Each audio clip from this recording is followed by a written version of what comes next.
Good morning ulit. Itong series natin po is entitled Money Rules. Now, why am I talking about this? I believe there are extremes, or two extremes at least, among Christians when you talk about money. There are those, of course, na parang medyo spiritual ang pananaw nila sa pera to the point na ayaw nila pag-usapan ng pera. They don't even want to talk about it. They don't even want to think about it. Para sa kanila, pera is evil. Well, the Bible does not say na pera is evil. The love of money, right? That's the problem. Pero money itself is not evil. So, praise God at hindi naman masama ang pera. So, there are some people who are kind of parang uncomfortable pag pinag-uusapan yung pera, lalo na in the context of the church. For example, pag may announcement na ganyan na parang, ang fee natin sa retreat natin is 3,000. Ubro naman, dapat libre the church to eh. You know? So, there are people who cannot parang mix yung idea ng pera with the spiritual life. And how many of you then Christian siya and then sabi mo, uy, discount naman, Christian ka naman eh. And there are those actually na, for example, hindi nag-fill up ng envelope. Ayaw nilagay yung pangalan nila because they're thinking, baka sabihin mayabang ako eh, no? So, let me just clarify something. Pag kayo naglalagay ng pangalan sa envelope, it's actually a good thing, sabihin nyo nga po good thing, kasi unang-una, you hold the church accountable. Right? You hold the church accountable. Kasi pag walang pangalan, that money can disappear. Let's say, today, nagbigay ka ng 1 million. Grabe, di ba? You should be able to check that sa finance natin. We have open books and you can ask sa finance team, pakitingin nga ako na record yung 1 million ko. Okay? And if you did not put the name, of course, kung 1 million, medyo yun. Sigurado makikita naman yun. Pero if you put 1,500 walang name, that envelope can easily disappear or mawala or whatever. Hindi ko sasabi mawawala. Pero, the church cannot account for it. Kaya, it's very helpful for you to put your name sa envelope para you can hold accountable the church in terms of its giving. Kasi meron pong check and balances yan. We check those things, okay? Para malaman natin at walang, hindi tayo maakusahan of misusing God's money. Another reason why maganda yung lagay may pangalan, and this is not unspiritual, this is very spiritual, is for you para malaman mo kamusta ka na sa area ng giving. Because some people don't really see yung kahalagahan ng pagbibigay, for example, as a way to gauge or to find out kamusta ka na sa relationship mo with God. Right? Some of you don't even think na may relationship yun. Di ba? Parang ako, I may relationship with the Lord, I pray, I read the Bible, but I don't give. See, that doesn't compute. There's a problem there because giving is just like prayer, it's like reading your Bible, it's just like any area ng life mo in relationship mo with God.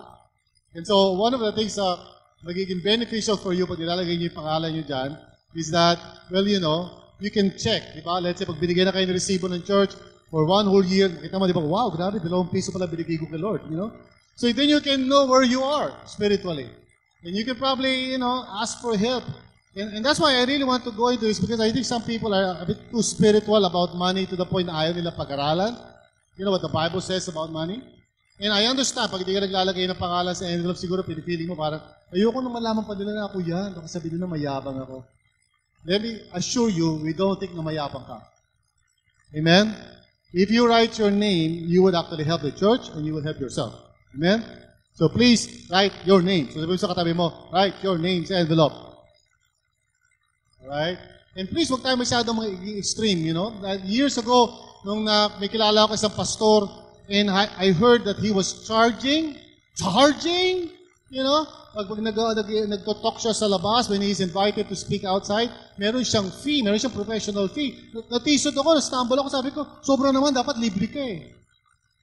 It was years later on that I realized, hey, what's wrong with that? What's wrong with it, Minsan, ang problema natin is kapag pinag-uusapan na ang pera, parang feeling mo kasalanan na yun, If you go to a doctor na nag-aaral ng ilang taon para maging pwede mag-charge, doktor ka, dapat libre lang yan. Dapat lahat ng ginagawa mo for the good of other people. Ito, 2 piso.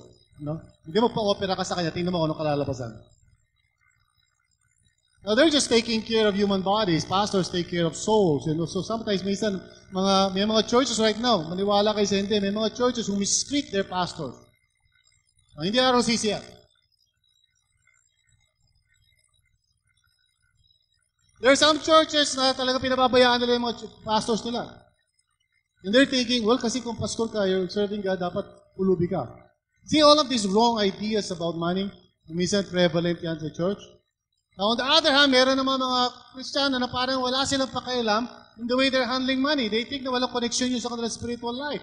So there are some Christians that were very worldly, were very, very pleasure-driven. They would spend thousands, millions even for their own pleasure, and they don't even, think about how that relates sa kanilang spiritual life.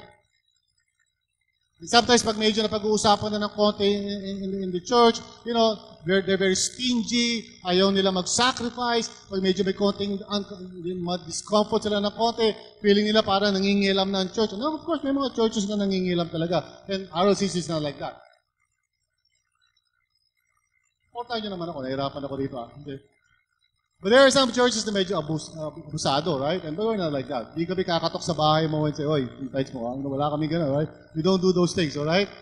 Freewheeling lahat dito, kusa lang kung ano gusto mo ibigay, right? In fact, if you're new here, we don't even require you to give. Amen? Diba? Pag baguhan kayo dito, we're not required for you to give. Ngayon, kung magbibigay ka, hindi ka namin pipigilan. Hindi ka namin pipigilan, promise. But we don't require that. Amen? Anyway, there are a lot of misconceptions, wrong ideas about giving, about money in general, that I need, or I think we need to learn some biblical principles about money. Agree? Seriously, okay? Some of you dito need to have a parang rehabilitation of your mind with regard to money. Right? Some of you dito, hindi ka pipikil pesos for a training seminar. Parang reklamo ka na reklamo. Some people have problems as far as what money means in their life. So, ito ang gusto kong gawin itong buong February and March. Because I want to share with you 8 principles about money. 8 siya, so di kaya ng isang buwan. 8 principles na kapag naintindihan mo, natutunan mo, i-apply mo, okay, di ba? Naintindihan, natutunan, i-apply. Parang, di ba, naghintay, nagtiwala, nagmahal. Okay, parang ganun. So, if you can just understand these principles and apply it, that's why I'm so eager na pag-usapan ito because here's the deal, okay? Hindi kayo maigi. I don't want this to be a once a Sunday kind of thing. I want to talk about this for the entire 2 months of February, March. So, meron akong kinreate na event sa page natin sa Facebook, yung Real Life Christian Community, so RLCC Feel na page natin, hanapin niyo yun. Like it, okay? Tapos doon, nag-create ako ng event, nakalagay Money Rules. I want you to join that group and let's start talking about this. Amen? At sa mga live groups nyo, gusto ko pag-usapan nyo rin to. Huwag puro kwento na, grabe, nasaktan ako. Talk about something na meaningful and helpful sa ating spiritual growth. Okay? So ilalagay ko yung mga discussion questions doon sa Get Real app, ilalagay kayo. You will find it in many different places. So get ready kayo because I'm looking forward for your engagement dito. Huwag lang yung pasok dito, labas sa kabila. So sabihin mo sa katabi mo, takpan mo na yung kabilang tenga mo. Because I don't want you to hear this teaching and then labas mo sa kabila. I want you to just think about it because naniniwala ako, God has a wonderful plan sa buhay natin. I want to see all of you prosper for God's glory. Amen? Mayroon dahilan bakit minsan hindi nagpo-prosper ang isang tao. I understand that. Minsan talaga mahirap ang buhay. But there are some of you, kaya kayo naghihirap because you don't understand the biblical principles about money. Amen? Parang nahihirapan ako. Kanina umaga, talagang ganda ng engagement namin. Talaga, yung first service ko, parang, yes, pastor, dito parang, okay, tuloy mo lang yan. Tingnan natin. Gusto tayo mag-puputar yan. Okay. So, let's start today with the first principle. And I'm going to build on it. I'm going to build on it by looking at the scriptures and then sharing some thoughts until we go to the conclusion, which is the main principle, the main money rule that I want you to take home. Okay? Again, pag sinabi kong money rule, I don't mean to say na pera ang nag-aari sa buhay natin. Okay? By money rule, I mean a principle, a rule. Okay? A principle. Yun na nga. Okay? So, are you ready for this? Ready na ba kayo? Let's pray. Let's pray and ask the Lord to just guide our time together. Father, in the name of Jesus, we want to talk about money today and in the following weeks, Panginoon. So, Lord, help us, guard our hearts, guard our minds. Help us to be open and help us to listen to what the Spirit of God is teaching us. And dalangin ko na everybody dito, Panginoon, even the students na wala pang sariling income, Panginoon, I want them to learn this. Lord, the young professionals who are now earning some income on their own, na sila ay nagiging financially independent na, praise God. I want them to learn this. And especially, Lord, yung mga adults dito who are further along the way sa kanilang income generation, Panginoon. I pray for them na matuto rin sila about money principles from God's Word. So, Lord, teach us, Lord God, in Jesus' name. And all of God's people say amen. All right, so let's dive in. Okay, let's go to Matthew 6. And I want to just share with you 3 ideas from this passage, which I hope will be the basis for our conclusion, which is the main money rule, or money rule number 1. Okay? So let's read this verse. It says here, "Do not store up for yourselves treasures on earth where moths and vermin, okay, destroy. In other translations, rust, destroy. And where thieves break in and steal." Now, at first glance, pag binasa mo yung verse na yan, parang sinasabi ng verse na yan, huwag ka mag-ipon ng pera, you know? As in, tanggalin nyo lang ang pera nyo sa bangko, withdraw nyo na, you know? At ipamigay na lang natin sa mga taong grasa dyan sa paligid. You know, that's not the meaning of that verse. It says, "Do not store up for yourselves treasures on earth where moths and vermin destroy and where thieves break in and steal." Now, listen carefully to what Jesus is actually saying here.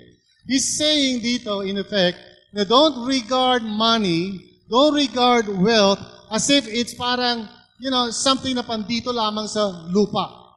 Don't think about money as if it's just an earthly concern. This is a spiritual issue. And if there's anything that I want to communicate to you this morning, tandaan nyo, money is a spiritual issue.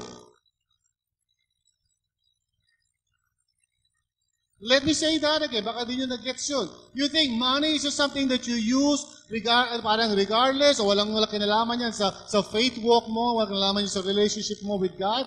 You're badly mistaken. That's not true. The way you use money, pagkatanggap mo ng pera, paano ka kumikita, saan mo ginagamit ang pera mo, and all of that, or hindi lang yung pera, pati ari-arian mo and everything, you know, lahat yan, these are spiritual things. These are spiritual issues. And what you deal, how you deal and how you relate with money is a spiritual issue. That's what Jesus is saying. Now, in those days, ang kayamanan or being wealthy or being parang rich in those days is not so much yung pera mo sa bangko because they do not operate more on pera per se, alright? Meron silang mga coins, meron silang mga gold and silver nung araw. Pero mostly yung wealth nila nakikita through outward display. Sa kanilang mga clothes, usually mga clothes nila, the more it's made of silk or galing sa ibang, you know, dilakbay pa ng mga, you know, ng mga sino-sino mga tao para makapunta sa promised land o sa Israel. You know, so they usually parang display yung kanilang wealth outwardly by how they dress up, you know, and how they look, yung mga sing-sing nila, mga alas nila and all of that. So it's more outward display. So sinasabi ni Jesus in reference to that, huwag lang kayo magtiwala doon sa mga panlabas na nakikita ng mga tao as if mayaman kayo. Yun ang ibig niyo sabihin. Because sabi niya, yung mga bagay na yan, nawawala rin yan. You know, di-disappear yan. Let's apply it to our present experience. Di ba totoo naman talaga yun? Right? I'm selling my car, for example. When I bought that car, I bought it for 310,000 pesos. Okay, so mahal yun. But now I'm selling it, and siyempre, hindi ko na pwede ibenta ng 310,000. Something happened to that car na through the years, pabawas ng pabawas. Ngayon, you know, konti na lang, kahati na lang yung presyo nun, di ba? And if I tell people, no, hindi pwede, binayaran ko ng ano yan, 310,000, bilhin mo sa akin 310,000 yan. Well, mamumuti ako, which is a miracle. Mamumuti na ako at lahat, hindi pa rin mabibili yan. Okay? Because it's not like that at all. Material things or anything na pandito lang, you know, after a while, mawawala rin yan. Even yung damit mo, pag binili mo yan, magandang kayo niya, but after a while, hindi na uso yan. Kanina umaga nga, bago ako pumunta sa church, sabi ng wife ko, si PG, sabi niya, dali mo itong kahon na to. May kahon na malaki. May mga damit. Sabi ko, dito. Yan yung mga lumang damit mo. Ouch! Sabi niya, ipamigay mo yan, sunugin ko yan, whatever, you know. Sabi ko, you know, we feel so attached sa damit natin. Well, let's just face it, okay? I mean, lalo na sa akin, personally speaking, gusto ko yung mga pants ko na maluluwag, Sabi nila, Pastor, mukha kang lolo dyan. Hindi na uso ngayon yan. Lolo na yan. Which is totoo lang, ano? So, anything na meron ka ngayon, na sa tingin mo parang mahalaga, face it. After a while, wala nang value yan. Amen? And so, what Jesus is saying, don't look at money like that na para bang ano yung panghaba pa. No, it's not. How many pinasubukan nyo na nung sinukli o binrake mo yung 500, wala pang ilang minuto, hindi mo na makita yung 500? Di ba? Sino ba sa inyo nabutan nyo na yung pamasahe sa jeep na 15 o jeez? Meron ba dito mga inabot nyo yung pamasahe na 15? Okay. Nakakahiya maaminin, pero yung mga kabataan dito parang 15. Noong araw pamasahe namin 15. Okay? Ang baon ko, piso lang.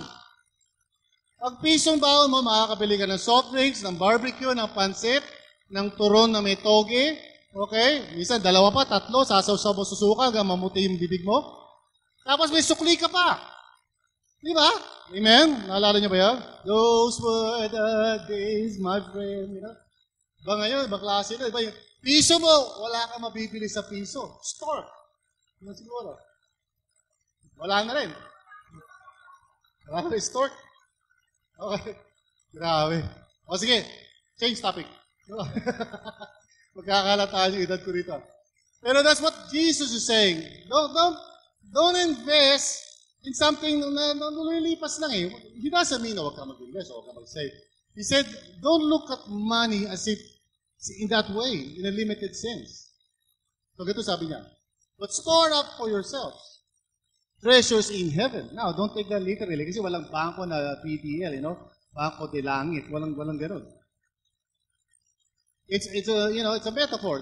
Where moths and vermin do not destroy and where thieves do not break in and steal. In other words, look at money and anything na may kinalaman sa material wealth from a spiritual perspective.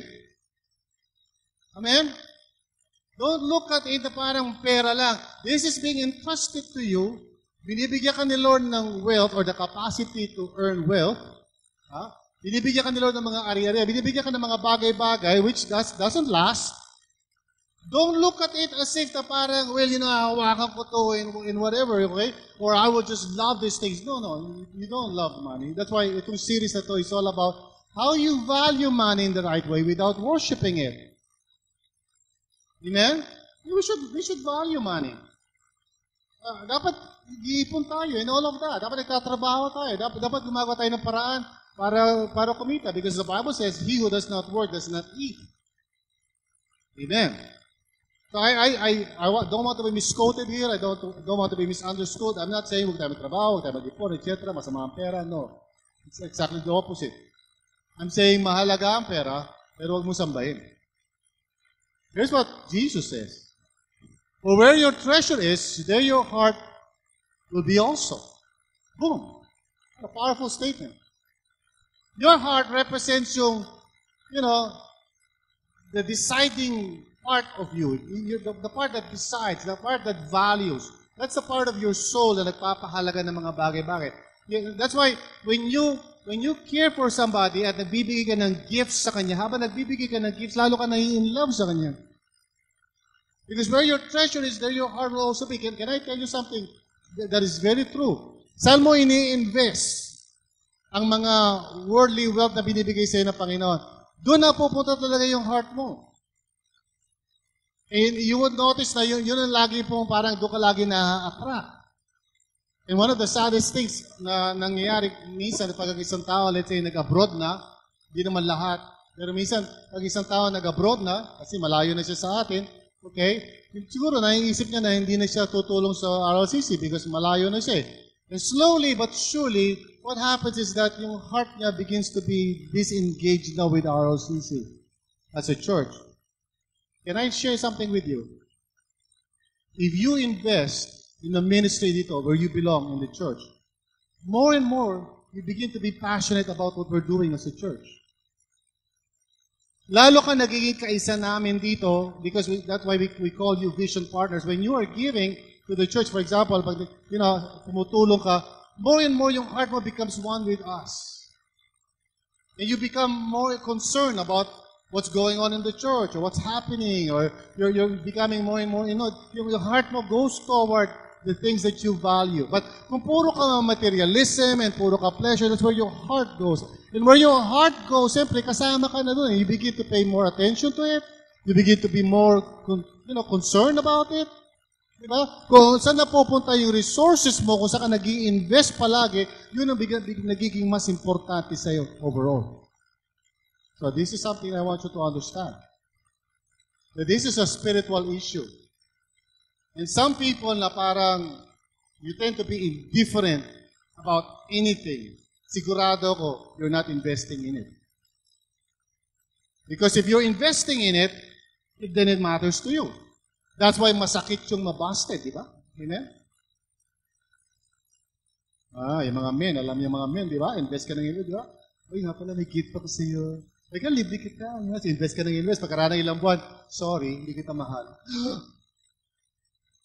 Ano yung mga ginastos ko? Balik mo yun. We value those things, or those people, or those organizations, or those events wherein we invest our treasure. Sabi niya, where your treasure is, there your heart will be also. So don't you understand? Pag ikaw ay na-heartbroken, apektado ka niyan, right?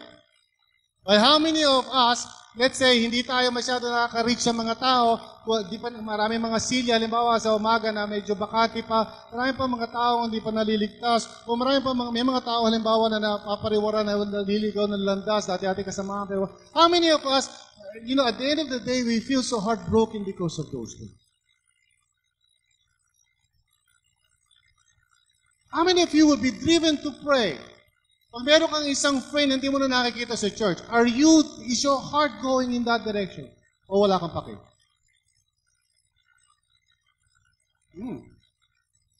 Yung nagmamahal pa sa akin dito. I mean, I can feel it. May mga stones kayong gusto ibato sa akin dito. Let's face it. Yung kino-concern mo sa puso mo is where you are actually investing your time, talents, and treasure. So, pera, hindi kasalanan yan. Amen? Hindi kasalanan ng pera, but if you're not careful, after a while, yung talaga minamahal mo na. Kasi yun lagi, doon lagi papunta yung puso mo, doon sa mga bagay na gusto mo. Walang problema sa'yo, bumili ng cellphone na 30,000, 40,000, wala kang, ano problema dyan? Pero yung investing sa Train a Child o sa Brian Foundation, wala kang oras dyan. Where's your heart? Where's your heart? Amen? Wow, I can feel the stones. Please, don't hate me. I'm just telling you what the Word of God says. Look at this next idea. Money wants your heart. Get that into your spirit. Money wants your heart. Money is not powerful. Gusto niya na siya ang piliin mo. Have you noticed this? Di ba?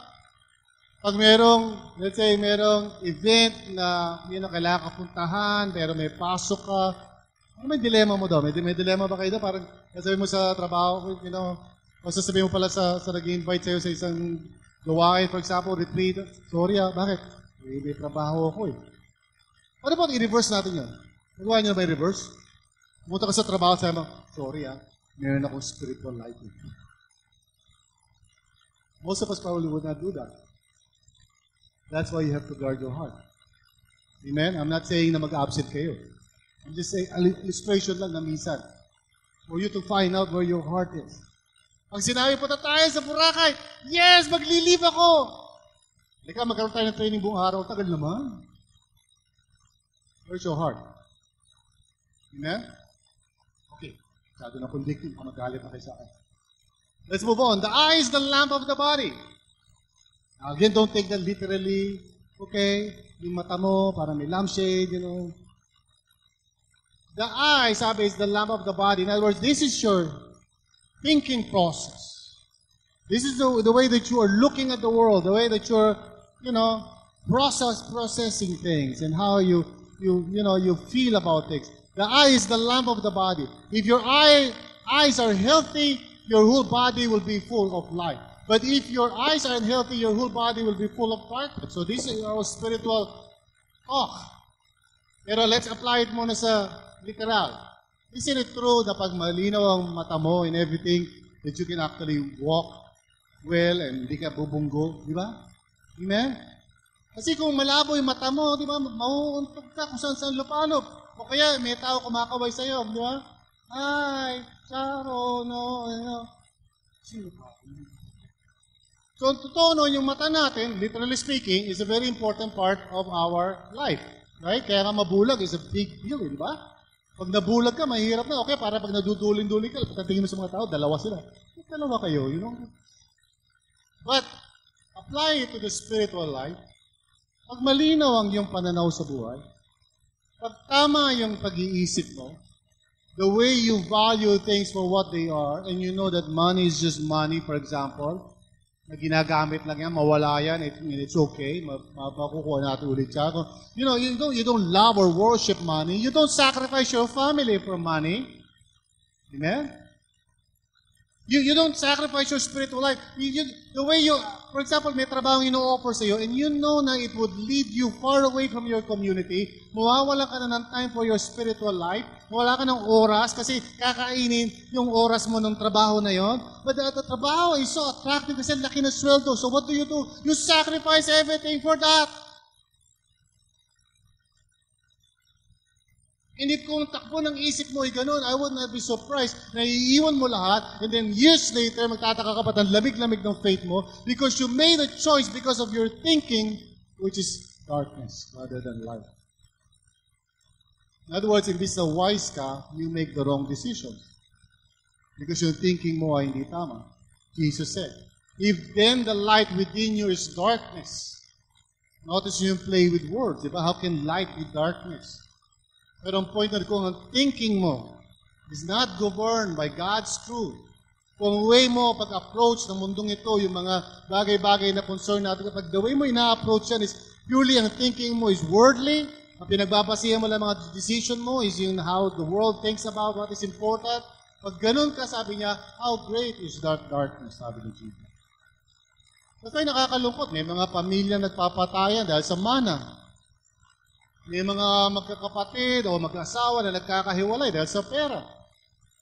May mga tao na papariwara yung buhay nila simply because they chose to love money and so they chose their careers rather than balancing everything and making sure na napaprioritize nila yung kanilang relationship with God.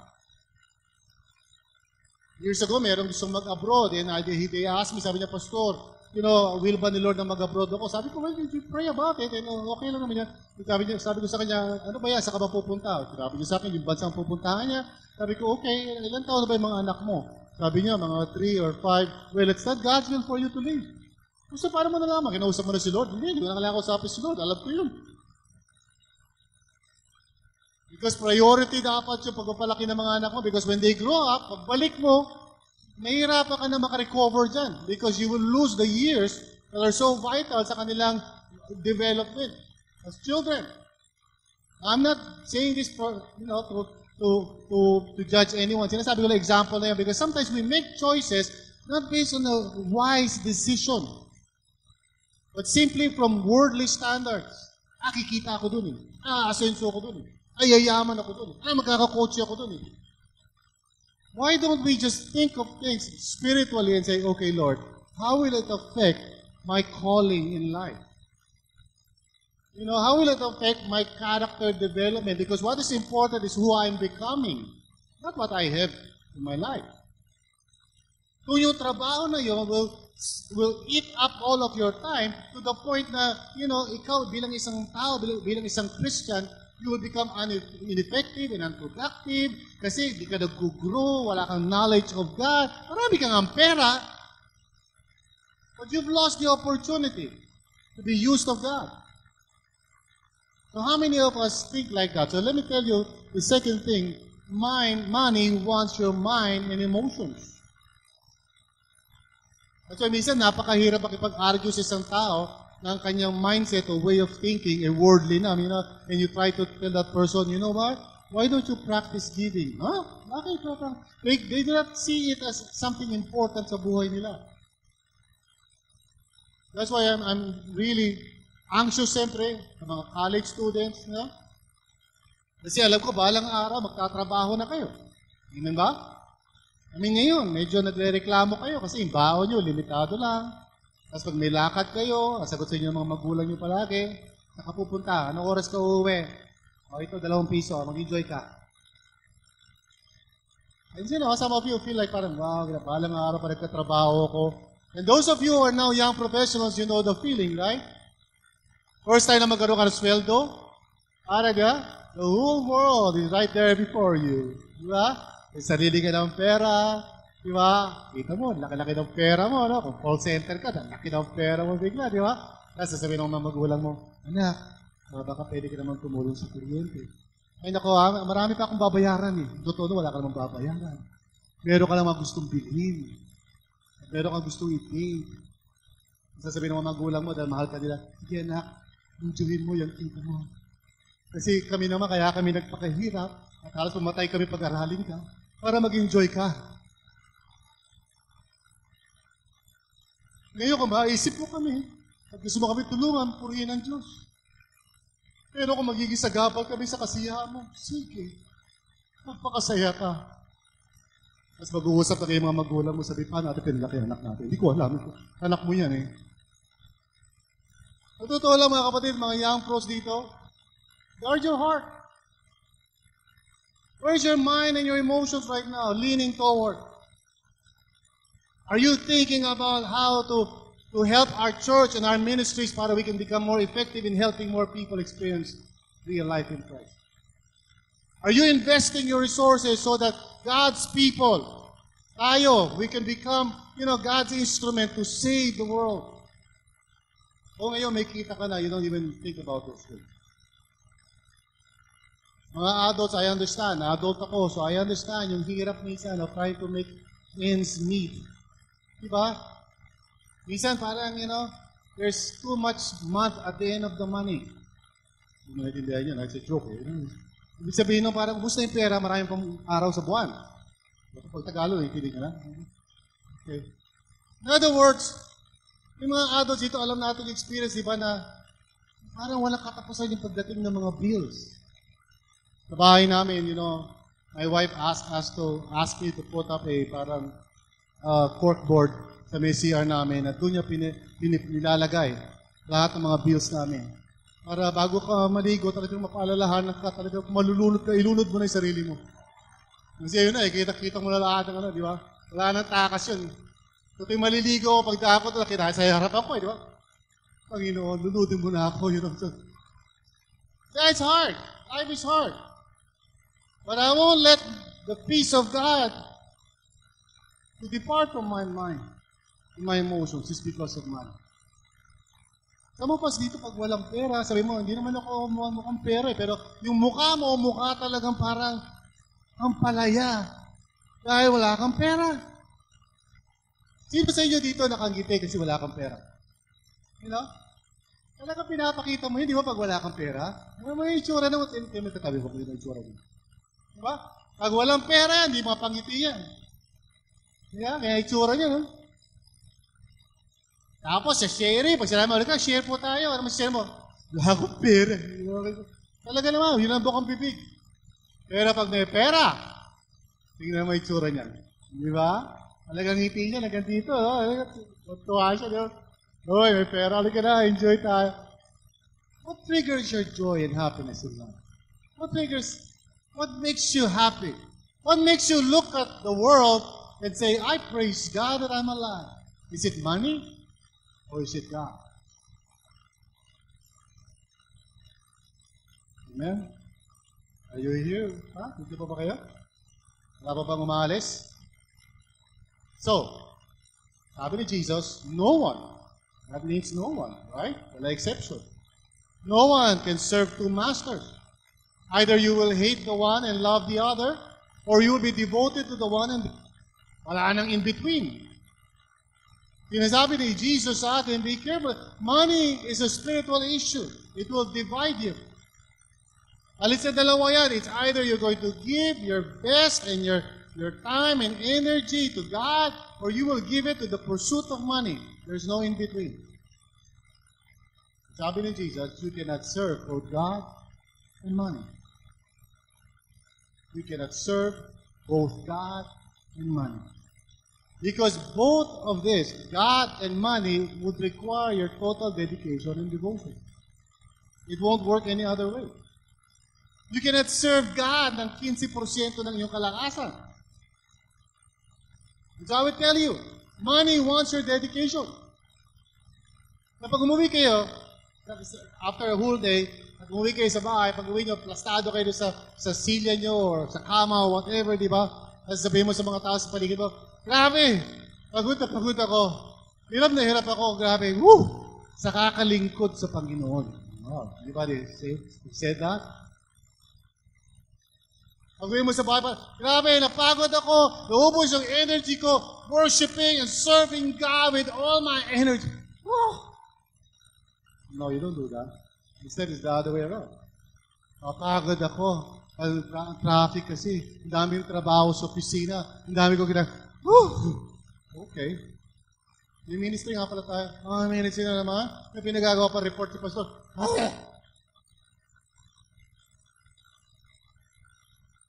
May meeting nga pala tayo. Meeting lang. Gano'ng katagal yung meeting? Saan yung meeting? Pwede ba sa center na lang? Gano'ng katagal yung meeting? Pwede ba 10 minutos na? Bakit? Pagod na ako.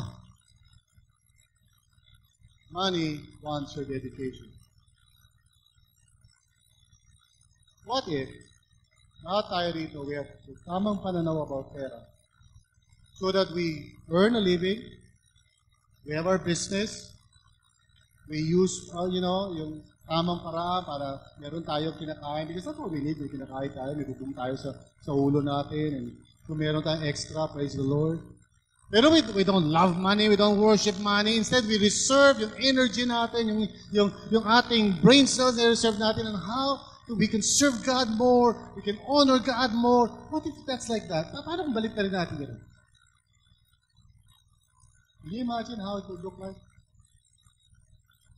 Because most of the time, hirap na hirap ang mga churches, not just ROCC, hirap na hirap to move forward because most people give 80%, 90% of their energy, their intellect, their skills, their talents out there in the world, and then pag kailangan na sila in the things of God, they give teeny little bit of energy. Gusto mo wala pumasok sa trabaho? Sila mo, nga pala, kano sweldo ko rito? Bibigyan ka namin ng 20,000, 40,000 a month. Ganun ba? Huwag kayo masyado mag-expect sa akin, ha? Dito lang muna ako, upo lang ako. Ha? Tapos pag may meeting, 5 minutes lang, ha? Bilis-bilisan nyo lang, ha? Pero bayaran niya akong 40,000, ha? Would that work?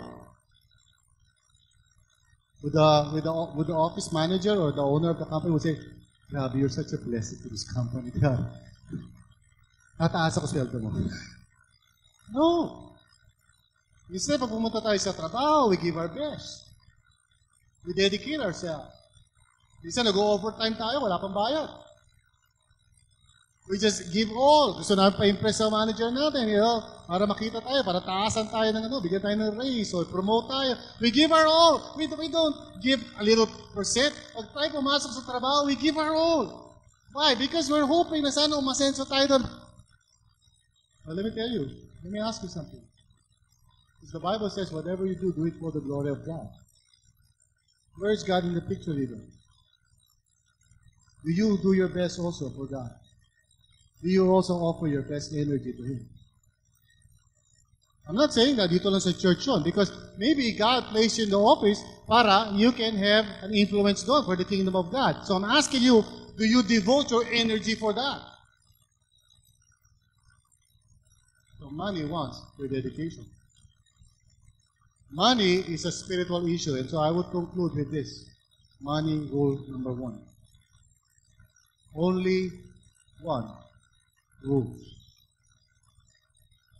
It's either God or money. Only one rule. My prayer today is that you will let God rule your life. Sabi ni Jesus, seek first the kingdom of God, and all these things shall be added unto you. Make God the number 1. I'm saying hindi ka magtatrabaho. I'm not saying na hindi ka mag-iipon o mag-i-invest. Yet what I'm saying is that don't devote all of your energy and your thinking kung paano ka asenso at kikita, and then pagdating so little of your energy and of your time. That won't work for you. Because sooner or later, you will experience na yung mga bagay na pinag-i-investan mo will not give back to you what you were looking for. But God will give you joy and peace. Amen? So as you work, as you earn a living, as you do that sa buhay mo, don't love pera. Love God. Gamitin mo yung pera na yun the way He wants you to use it. Honor Him with your wealth. Make sure na matuto ka how to Lord, how to, not just yung money mo, but your time and your talents and your treasure. Learn to live in this world from a spiritual perspective. Kung saan yung pera, alam mo, nandiyan lang yung pansamantala, but you're going to use it. Amen? God is so good.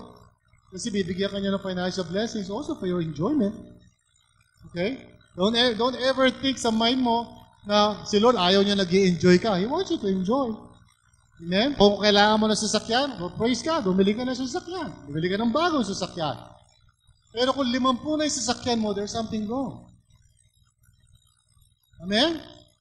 Ito na pang na magkaroon ka ng bahay. Pero magkaroon ka ng bahay at ng municipality sa balat ng lupa. That's too much. You're greedy. Amen? Magkaroon ka ng race. Amen. Praise the Lord. Pero kung ikaw nandadaya, nagmamanila para magkaroon ka ng race at pinababayaan ang pamilya mo, you will become a prisoner. And you are starting to love money more than you love God. Amen? So, question na ito.